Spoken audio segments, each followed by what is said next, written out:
রমজান মাসে আউয়াল একটু আমরা ফজর নামাজ পড়ি, এটা জায়েজ নেই। তারপরে ফজর নামাজ পড়ে ঘুমায় যায়, এটা হারাম, এটাও জায়েজ নেই। তাহলে আপনারা কি জন্য করেন বা আমরা কি জন্য করি?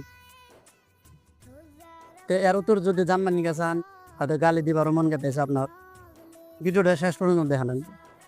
এই কথা কি জন্য বললাম? তার কারণ হলো, একজন আমাকে কয়, আমরা যে ফজর নামাজ পড়ি রমজান মাসে তাড়াতাড়ি যে আমরা পড়ি, অর্থাৎ আউয়াল ওয়াক্তে যে পড়ি সুবহ সাদিক আসার লগে লগে, এটা জায়েজ নাই। বড়রা বলছে। কোন বড়রা বলছে? মার্কাসের মধ্যে বলছে, বা যাই হোক, মনে করেন বড় বড় আলিম যারা তারা বলে বলছে। তা আপনার এই কথাটা শুনে কি মনে হয়? কোনো আলিম এভাবে বলছে বা বললে তার তো কারণ আছে নাকি?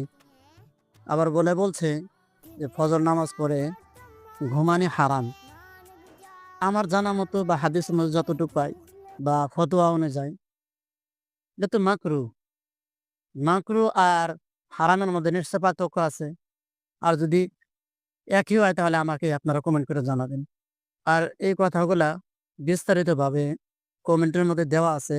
হারাম বা নাজায়েজ, কি জন্য কি হয়েছে সবকিছু হাদিস থেকে দলিল সহকারে আপনাকে কমেন্টের মধ্যে দেওয়া হবো। আপনি পড়ে তারপরে মন্তব্য করবেন। আর আগেও মানুষকে শেয়ার করে দিবেন। আর ডেসক্রিপশনও চেক করে নিবেন যদি কমেন্ট না থাকে। আর ভিডিওটি যদি ভালো লাগে অবশ্যই আপনি শেয়ার করে একটু সাপোর্ট করেন। চ্যানেলে নতুন হইতে অল্প সাপোর্ট করেন। একটু কমেন্ট করেন, মানুষকে কমেন্ট করান না, বুঝছেন?